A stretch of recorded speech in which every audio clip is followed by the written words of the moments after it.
మీరు సీరియస్ పొలిటీషియనా, అన్సక్సెస్ఫుల్ పొలిటీషియనా? I'm definitely a successful politician. చెప్పాను కదా, 40 సంవత్సరాలు ప్రజా జీవితంలో గడపడం అంటే సామాన్యం కాదు నేను. అది నాకు తెలుసు, ఎంతోమంది ఒక్కసారి ఎమ్మెల్యే అవుదామని చెప్పి అవ్వలేనటువంటి పరిస్థితి ఉన్నది.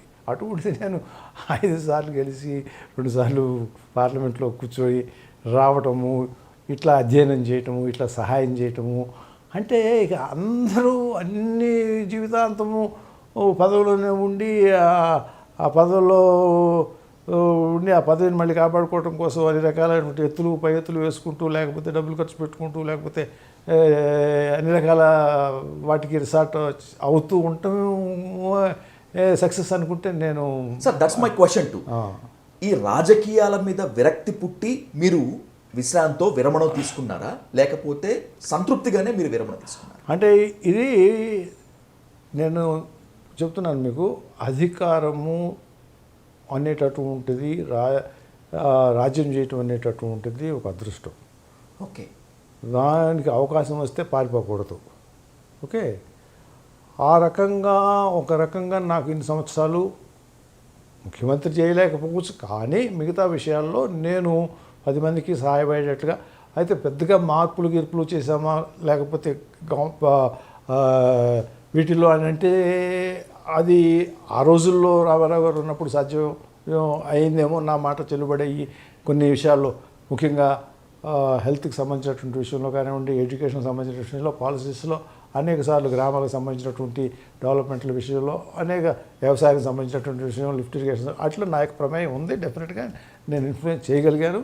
ఆ రకంగా ఆయన ఉండి వాటిని తీసుకుని, ఆ సలహాలు తీసుకుని దాని ద్వారా ఇంప్లిమెంట్ చేయటం వల్ల లబ్ధి పొందింది ప్రజానికి కనుక తృప్తి నాకు ఉంది. This is not a continuous అనేటటువంటిది ఎంతవరకు అని అంటే అవకాశం ఉందా లేదా అనేటటువంటి కూడా నేను చూసుకోవాలి. ఓకే, ఇవాళ దీనిలో ఇటువంటి ఆ తర్వాత రాజకీయం మారిపోయింది అనేటటువంటి నా యొక్క భావన. పబ్లిక్ డబ్బులు ఇస్తేనే ఓటేస్తాము అనేటటువంటి భావనకు వచ్చేసారు. ఇది పబ్లిక్ నుంచి డిమాండు. రెండవది, రాజకీయ పార్టీ డబ్బులు ఉంటేనే టికెట్ ఇస్తాము, లేకపోతే నువ్వు వేస్టు అనేటటువంటిది వచ్చింది. డబ్బులు తీసుకుని, డబ్బులు ఇచ్చి ఓటు కొనుక్కొని, డబ్బులు తీసుకుని రాజకీయ పార్టీకి డబ్బు ఇచ్చి సీటు కొనుక్కుని దానిలో కూర్చొని ఉంటే నువ్వు చేయగలిగేది ఎంతవరకు అంటే నథింగు. దీనికి కారణాలు ఎవరు అని అంటే, అది కూడా చెప్తాను నేను.